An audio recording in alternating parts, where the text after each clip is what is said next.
Hi! Welcome back to my mini vlog. Another day, another eksena, another rampa na naman.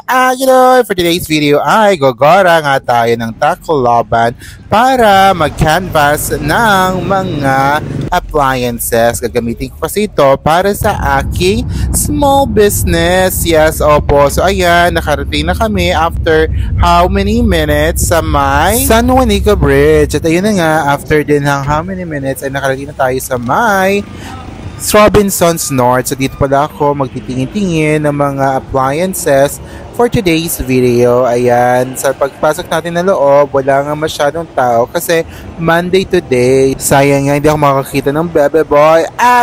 So ayan, pumasok na tayo dito sa Robinsons Appliance para magtingin-tingin ng ref or freezer para sa gamitin natin sa may small business natin. Ang mamahal nga nila, kaya naloloka ako.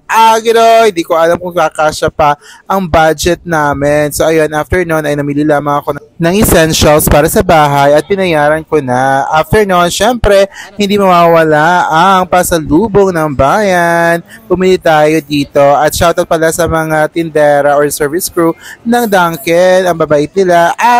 Yun lamang for today's video. Hanggang sa muling eksena at rampa.